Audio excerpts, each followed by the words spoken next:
Intéressons-nous maintenant aux intentions suprêmes de Dieu envers son peuple. Intentions qui se réalisent dans les 144 000 du chapitre 14 de l'Apocalypse. Quelle est donc cette pensée suprême? La pensée suprême de Dieu consiste à s'acquérir un peuple qui vive le plus près possible de lui, en osmose spirituelle avec lui. Voilà ce qu'il attend. Quel est son dessein?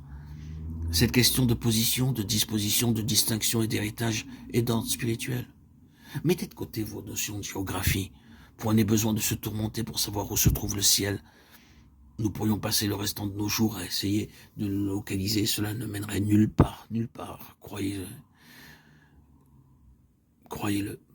D'aucuns ont tenté de nous dire sur quelle planète se trouvait le ciel, mais personne n'a pu confirmer la véracité de ces dires.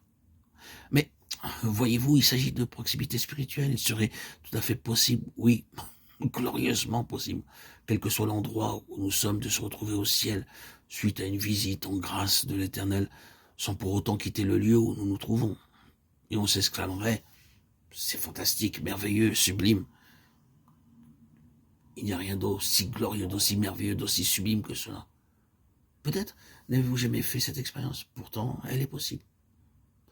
Une fois débarrassés de toute cette atmosphère, cette présence et cette influence du royaume de la mort, nous n'avons pas besoin de nous soucier de la topographie des lieux. Nous aurions sans doute un avant-goût de la gloire de Dieu, même dans les circonstances présentes et dans la scène qui nous occupe. Tout compte fait, ce qui importe, ce n'est pas d'aller quelque part, mais d'être quelque chose. Et oui, ce n'est pas à dire que nous n'irons pas au ciel, mais qu'en tout premier lieu, l'endroit où nous serons au sens littéral du terme importera peu.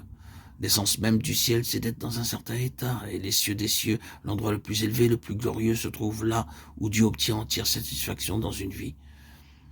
Eh oui, rien ne peut se passer, le fait de savoir que l'être divin est comblé dans une vie, qu'il a obtenu ce que son cœur désirait, et j'ose dire que ceci peut, dans une certaine mesure, être mis à l'épreuve tout au long de notre pèlerinage terrestre.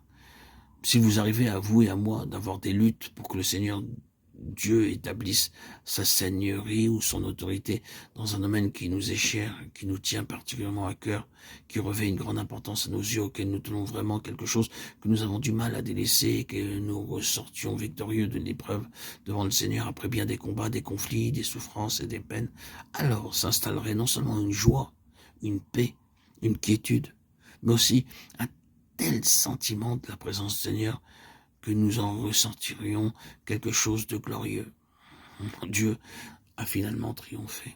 Et une fois que nous avons cédé au Seigneur, un rayon de gloire vient illuminer notre cœur.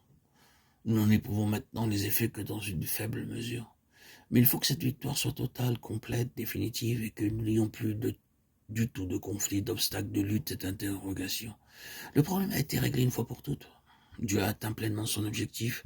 La victoire est totale, définitive. Et à partir de ce moment-là, vous entendrez un cantique à l'instar de ces 144 000 qui chantaient d'une seule voix au point que l'apôtre Jean avait l'impression d'entendre un bruit de grandes eaux. C'est la gloire de Dieu qui a élu pleinement domicile au sein d'un peuple. Voilà à quoi se résume l'interprétation spirituelle.